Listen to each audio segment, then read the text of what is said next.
Vous reconnaissez ces images? Oui, c'est moi, sur une île au large d'Édimbourg l'été dernier. Ce voyage, ceux et celles qui ont vu les vlogs savent déjà que c'était un des plus beaux moments de ma vie. Cette année, j'ai préparé l'agrégation. Ça n'a pas été une année facile, mais l'idée de retourner sur cette terre que j'aime tant, et même la seule pensée qu'elle existe, m'ont porté dans les moments les plus difficiles. Ce fut un horizon où je me réfugiais quand j'en avais besoin, que ce soit dans les pages d'un livre d'histoire ou en planifiant ce nouveau voyage. Avant mon premier voyage, l'Écosse était un rêve auquel j'osais à peine croire. Au cours de celui-ci, elle allait devenir autre chose. On décolle? Hello tout le monde! Bon, vous le voyez pas, j'allais dire regardez où on est, mais vous voyez clairement pas où on est dans la chambre. Je suis enfin en Écosse, ça y est, on est à Édimbourg. On est arrivé hier soir, j'ai pas filmé, je voulais un petit peu profiter et puis pas me prendre la tête, on avait faim. On est juste allé manger, on est allé boire une bière qui était trop bonne. Il est 7h33 et du coup comme il y a une heure de décalage horaire, moi j'étais réveillée à 6h45. On va aller voir tout d'abord si ma lettre que j'avais laissée l'année dernière est toujours là, qu'est-ce qui s'est passé. Mon rêve ce serait que maintenant il y en ait 15 000 autres au même endroit. Mais bon, j'y crois pas trop à mon avis, elle va juste soit avoir été emportée par le vent ou par quelqu'un, soit elle va être toute mouillée, recroquevillée dans un coin et personne ne l'aura trouvée parce que je l'avais trop cachée. Mais bon, on verra bien. Et ensuite on va aller petit déjeuner quelque part où il y a une vue sur le château. Ensuite on va à la National Portrait Gallery, c'était mon musée préféré l'année dernière et je veux trop emmener mon chéri. Ce soir on va voir le Tattoo, vous savez c'est un festival... un espèce de concert en plein air dans la cour du château. Et voilà un petit peu le programme de la journée. On va pas rester trop longtemps dans la chambre parce que le décor est pas ouf, c'est beaucoup mieux dehors. Mais voilà, je voulais un petit peu introduire le vlog et vous dire bienvenue en Écosse.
I've seen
sent vraiment comme en Écosse.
Ouais. Alors, oui.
Maybe I never knew what I really wanted, but looking back I can see it's all clear. I'm still a kid kid try to act like they all taught me, but nothing makes sense anymore.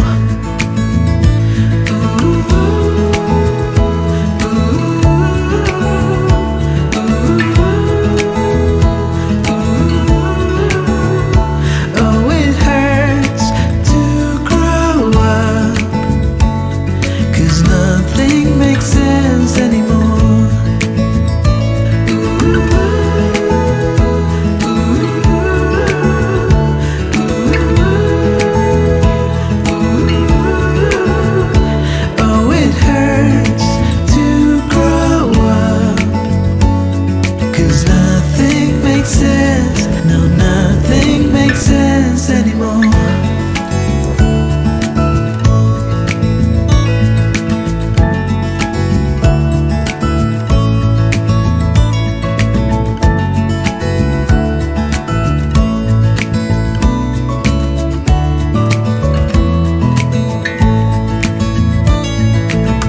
Maybe I could have seen it all coming,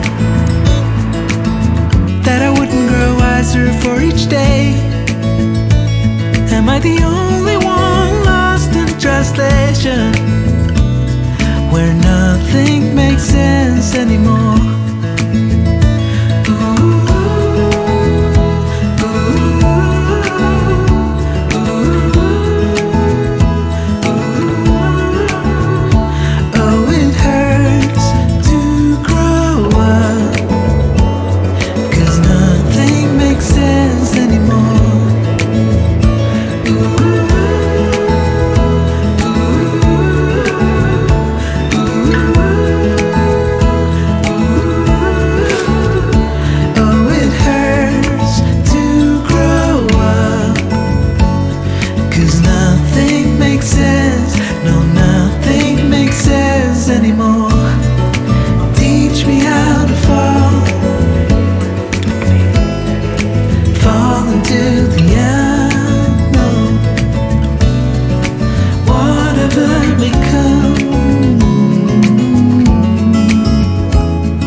On vient d'arriver à Auban et c'est trop beau. C'est une petite ville portuaire. Je voulais juste faire une île. On peut pas aller genre sur les grosses îles, l'île de Louis, l'île de Skye parce qu'on n'a pas le temps. Donc on va faire une toute petite île, l'île de Kerira qui est juste là-bas. Donc voilà, on a le ferry, c'est un ferry de 5 minutes, c'est pas très loin et tout, mais voilà, ça va être trop cool.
smile upon your face, and I see something shimmering in your eyes.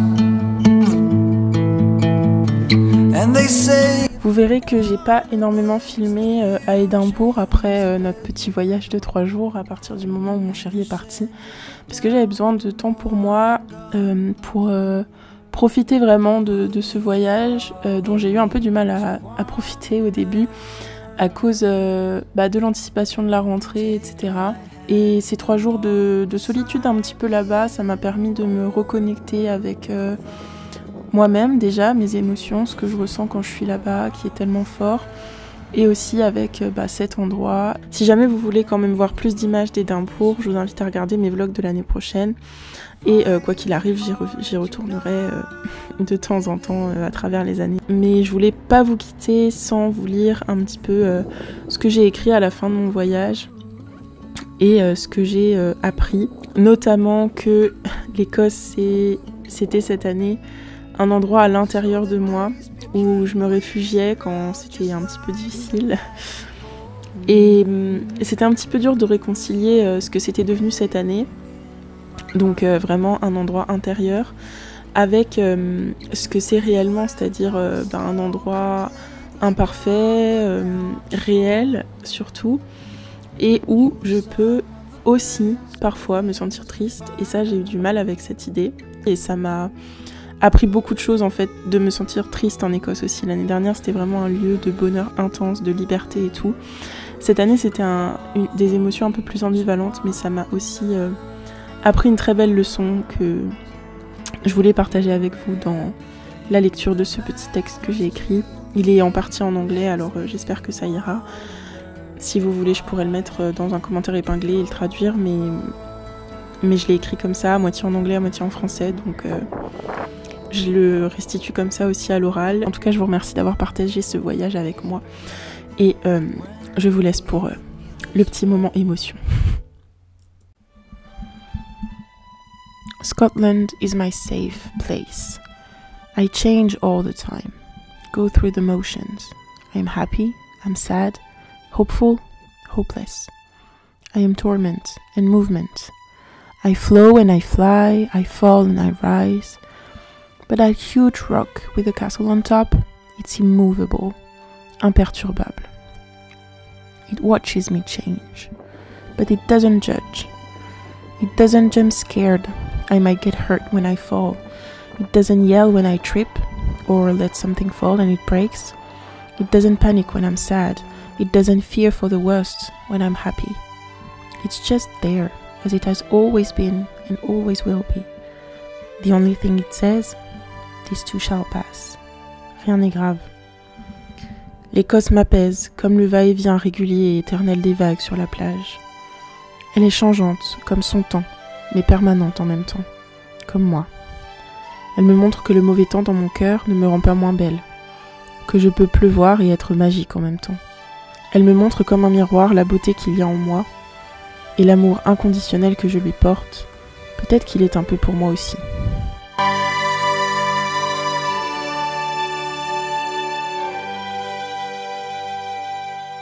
Bon, je suis rentrée, j'ai pas énormément filmé les jours où j'étais toute seule parce que je voulais aussi en profiter pour me poser et réfléchir, être un peu dans cet état méditatif où j'avais été l'année dernière pendant 10 jours parce qu'en fait, quand on voyage seul, on réfléchit beaucoup, on est un peu dans un vœu du silence en quelque sorte, on n'a pas des longues conversations, on parle pas du travail, des études et tout, on est plus dans un état un peu contemplatif et donc en 10 jours j'avais beaucoup évolué et là comme j'étais avec mon chéri on a fait plus de choses, on a vu plus de choses et c'était incroyable mais du coup j'avais pas eu cet aspect un peu méditatif, un peu je sais pas comment dire, un peu ouais, contemplatif et tout du voyage.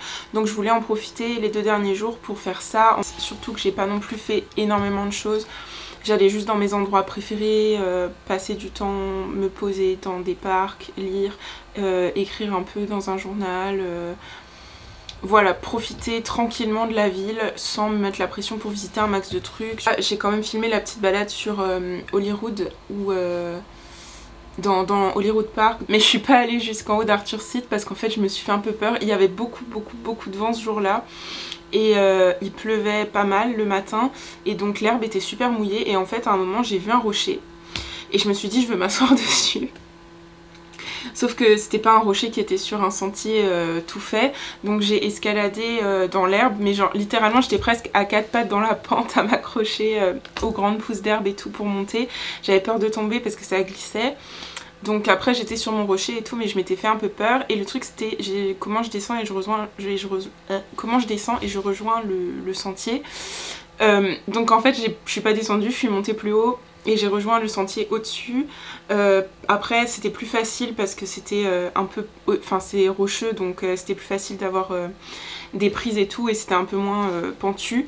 Donc voilà. Mais du coup après j'étais un peu comme ça parce que...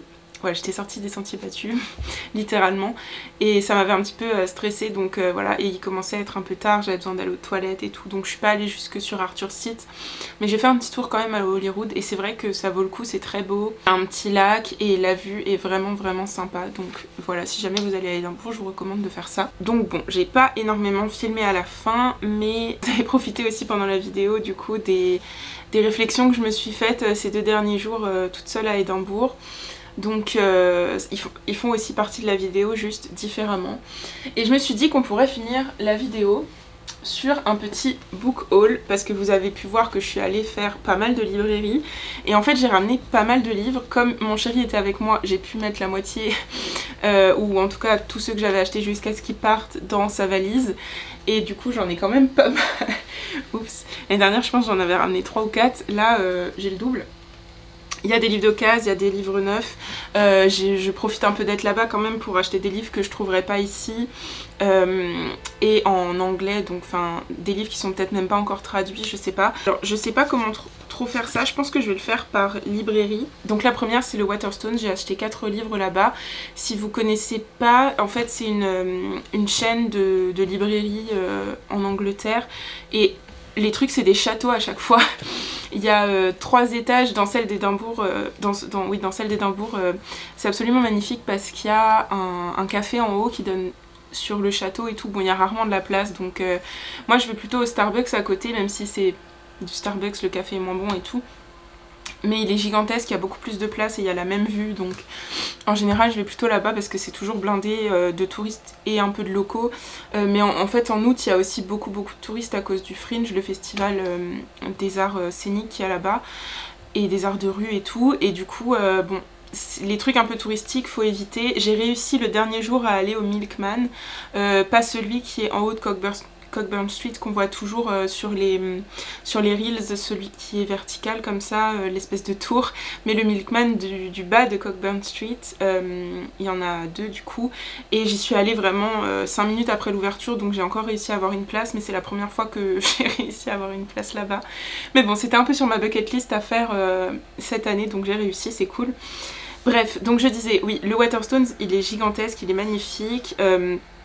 Les livres sont trop bien présentés. En fait la première fois que j'y suis allée un peu pour faire comme du repérage et voir ensuite ce que je voudrais essayer de trouver en librairie d'occasion.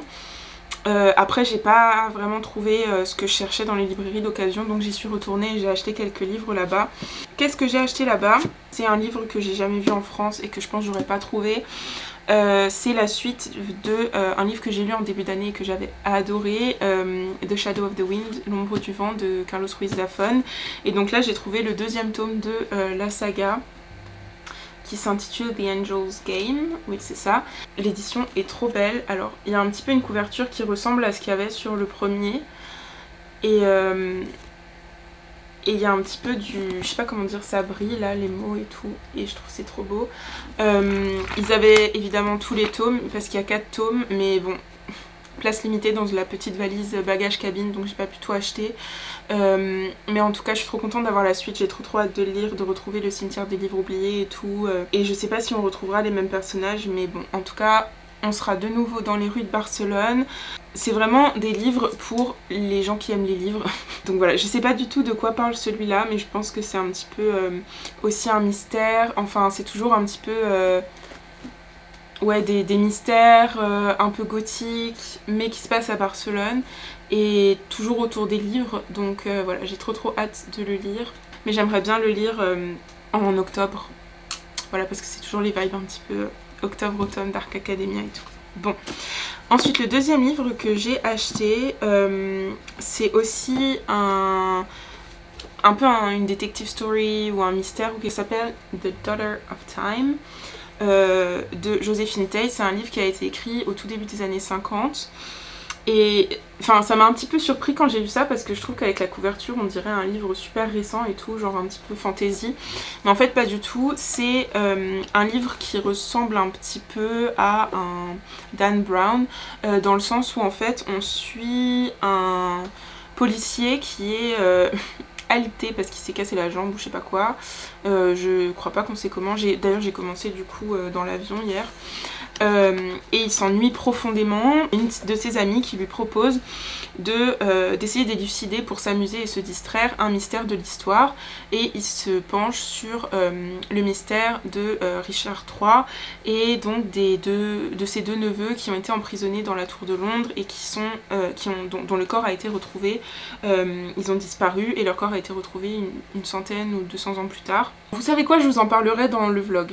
Là je vais vlogger la rentrée, je vais faire un vlog lecture / rentrée, donc on en parlera à ce moment là de mes pensées. Mais en tout cas voilà, je voulais un petit peu vous le présenter, vous montrer, vous dire de quoi il parle. Ensuite j'ai acheté un livre qui pour le coup là n'est pas du tout de la fiction, c'est un livre sur les saints, bon ils disent celtiques, donc je pense que ça réunit tous les saints de ce qu'on appellerait aujourd'hui le Royaume-Uni, la péninsule britannique, Irlande, Pays de Galles, Écosse, Bretagne, enfin Grande-Bretagne du Nord et la Cornouaille. C'est un petit livre avec à chaque fois une petite biographie du saint en question, et je trouve que c'est assez intéressant parce que vous savez que le christianisme ça m'intéresse pas mal pour mes recherches, mes études et tout, donc je me suis dit ça peut être intéressant d'avoir ça un peu comme un manuel. Ensuite le dernier livre que j'ai acheté à Waterstones, c'est aussi un mystery mais c'est plus un cozy mystery on va dire, et ça s'appelle The Edinburgh Skating Club, donc ça s'appelle là-bas. Vous voyez j'ai pris pas mal de livres qui se déroulent en Écosse. Donc ça c'est un livre de Michel Sloane, il me semble qu'il est assez récent parce qu'il était un peu sur toutes les gondoles, ouais 2022. Ça se passe au 18e siècle et il y a une poétesse qui s'appelle Alison Cockburn qui accepte, enfin qui va relever le challenge de se travestir et de se faire passer pour un homme pour pouvoir entrer le club particulièrement fermé, le patin à glace d'Édimbourg qui est réservé aux hommes. Ce tableau que vous voyez sur la couverture, c'est un tableau qui se trouve à la National Scottish Gallery. Donc c'est un tableau qui se trouve dans un musée à Édimbourg et c'est un tableau un peu mystérieux.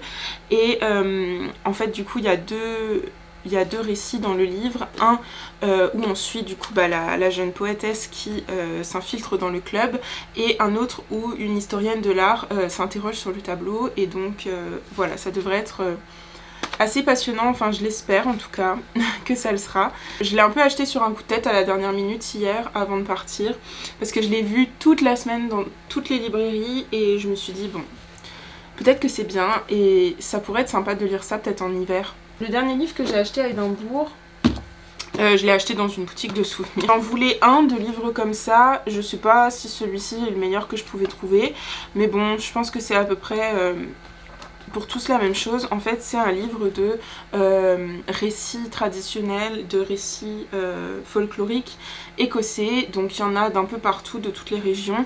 Ils avaient aussi des éditions qui spécifiaient par exemple des récits qui venaient des Orkneys, des récits qui venaient des Hébrides, des récits qui venaient des Shetland, des récits qui venaient des Highlands et tout, donc qui un petit peu précisait géographiquement d'où venaient les récits. Celui-là c'est quelque chose d'assez général et je pense pour commencer ça suffira. Je pourrais en lire un de temps en temps, peut-être même en étudier un ou deux avec mes élèves si je les traduis. Ça pourrait être marrant. Alors maintenant pour les livres que j'ai achetés à Stirling. À Stirling on a fait... ah non, à Glasgow, attendez, c'est à Glasgow. Il y en a un qui vient de Glasgow et il y en a deux qui viennent de Stirling. À Glasgow on a fait beaucoup de librairies d'occasion, on a fait que ça d'ailleurs, mais j'ai pas trouvé grand chose. La première c'était Voltaire et Rousseau, elles étaient toutes dans la même rue. Voltaire et Rousseau, et donc là c'était pour le coup une librairie vraiment fouillie. Je pense que le monsieur, si on lui demande à l'accueil, il peut trouver n'importe quel livre et il doit avoir vraiment des contacts et tout dans le monde du livre pour trouver tout ce qu'on veut, mais bon, c'était vraiment très fouillis. J'en ai pas pris là-bas, mais c'est dans une autre librairie que j'ai trouvé celui-là, je sais plus laquelle, je vous mettrai le nom, et de toute façon vous avez vu les clips juste avant. En fait c'est un livre qui parle de certaines reines et certaines chefs avec un E de guerre écossaises et anglaises il me semble, qui ben voilà, ont marqué l'histoire. Donc il y a par exemple tout d'abord Boudica, qui était une chef d'un peuple d'Écosse qui s'est rebellé contre l'occupation romaine. Donc ça commence avec elle, et puis après on a toute une histoire qui parle de Élisabeth Ière, Isabelle d'Espagne, des reines d'Angola, des reines en Inde et tout. Et donc voilà, c'est un petit peu un livre qui parle de toutes les reines guerrières de l'histoire. Donc je me suis dit que c'était assez sympa. Il m'a coûté je crois 3 pounds, un truc comme ça. Donc voilà, c'était aussi un petit peu un achat impulsif. Je me suis dit ça peut être intéressant aussi. Mais voilà, je pensais pas du tout que j'allais acheter quelque chose comme ça. Et ensuite les deux derniers, c'est des livres qui proviennent d'une librairie qui était trop cool. En fait c'était une librairie et un café en même temps. Donc le rêve. Ça se trouvait à Stirling, ça s'appelle The Book Nook. Et vraiment c'était trop bien. Ils avaient un mur entier recouvert de livres. Et sur une partie du mur il y avait des livres neufs, sur une partie il y avait des livres d'occasion. Et le premier livre je l'avais vu dans les livres neufs, et ensuite je l'ai trouvé d'occasion, donc évidemment je l'ai acheté d'occasion. Déjà parce que je le trouve encore plus stylé comme ça, un peu abîmé et tout. Donc c'est un récit de crime aussi qui se passe en Écosse, qui s'appelle His Bloody Projects. Et je trouve le livre est trop cool. Il y a des traces de sang partout et tout. Donc ça ce sera bien aussi pour l'automne. Donc ça se passe en 1869. Il y a 3 meurtres qui arrivent dans un petit village paumé des Highlands. Et ils arrêtent un jeune homme qui s'appelle Roderick McCrae. Et il risque d'être envoyé au gallows, comment on appelle ça ? Aux galères. Il risque d'être envoyé aux galères en mode Jean Valjean. Et en fait il écrit un mémoire qui le montre comme coupable, mais il est déclaré fou par l'hôpital psychiatrique et tout. Et du coup c'est un thriller qui va essayer de découvrir la vérité. Est-ce qu'il était fou ou non? Est-ce qu'il avait véritablement un projet, etc. etc. Donc voilà, ça a l'air trop bien. Il y a plusieurs types de documents. Au début il y a des statements, donc statements, comme on appelle ça en français, des déclarations officielles quoi, devant la police. Il y a le mémoire de McCrae. Et des medical reports, des rapports médicaux, il y a plein de trucs comme ça, donc ça devrait être trop bien je pense, j'ai trop hâte de lire ça. Il a été classé dans les mentions honorables au Man Booker Prize de 2016, donc je pense que ça devrait pas être trop mal, même si les prix des fois ça veut rien dire. Mais voilà, bref, ce livre là j'avais trop envie de l'acheter. Et le dernier que j'ai acheté c'est un autre truc un peu mystère et tout. En fait je me rends compte que j'aime vachement les trucs un petit peu comme ça, où il y a une enquête, où il y a un mystère à résoudre. Je lisais pas tellement ça avant, mais plus j'en lis et plus je me rends compte que c'est ça que j'aime, lire pour le plaisir, parce que je lisais beaucoup des... Bon ça c'est un livre un peu étrange, je l'ai pris un peu aussi sur un coup de tête sans trop savoir ce qu'il y aurait dedans. La couverture est un peu bizarre, enfin il y a une espèce de peinture un peu pixelisée et tout. Ça s'intitule The Stolen Voice et à mon avis ça fait partie d'une série, parce qu'en dessous il y a un sous-titre A Gail Cunningham Murder Mystery. Donc je pense que Gil Cunningham c'est un peu aussi un Robert Langdon qui résout des mystères au fur et à mesure. Sauf que ça se passe il y a longtemps. Là on n'est pas dans le temps présent et on essaye d'élucider quelque chose qui vient du passé. On est dans le temps passé, on essaye d'élucider quelque chose du passé. Donc en gros, dans ce livre, on suit Gil Cunningham qui est envoyé dans un endroit isolé en Écosse pour étudier et essayer de comprendre ce qui s'est passé autour de la réapparition d'un enfant qui a disparu il y a 30 ans et qui vient de réapparaître mais pas plus vieux qu'il était, ou peut-être avec 1 an de plus, mais il a l'air de ne pas avoir vieilli et du coup voilà, la théorie des locaux c'est que c'est les fées qui l'ont enlevé. Bon, ça paraît un petit peu fantastique comme hypothèse, mais voilà, en tout cas ça a l'air assez cool et ça se passe aussi en Écosse. Donc voilà, en gros j'ai fait le plein de livres qui pourront me faire voyager en Écosse cette année quand j'en aurai besoin. Ils se passent quasiment tous là-bas. Il y a juste, bon ça c'est un petit peu un livre d'histoire, et puis le Zaphone qui se passe à Barcelone, mais sinon tous les autres se passent en Écosse, donc voilà, j'ai de quoi faire. En tout cas, merci d'avoir regardé cette vidéo jusqu'au bout. J'espère que ce petit vlog vous a plu, que vous avez aimé voyager avec nous. À chaque fois que je vais en Écosse, c'est magique. Même si cette année c'était un petit peu différent comme je vous disais. Voilà, je suis impatiente d'y retourner. Même si j'avoue, les derniers jours j'étais déjà à moitié en train de penser à la rentrée. J'avais du mal à profiter là-bas et à juste être dans l'instant présent. J'essayais de m'y forcer. Mais j'avais déjà à moitié... l'esprit dans la rentrée, donc maintenant que je suis de retour à Paris, on peut passer à la suite et commencer à prévoir pour la rentrée. Bref, ne finissons pas ce vlog vacances en parlant du travail, mais voilà, je vous remercie d'avoir regardé la vidéo et je vous dis à tout bientôt. Je vous souhaite une très bonne rentrée, j'espère que ça se passera bien pour vous. Dites-moi évidemment, parlez-moi-en sur Instagram, parlez-moi de tout ça sur le Discord si jamais, et je vous dis à bientôt pour une nouvelle vidéo.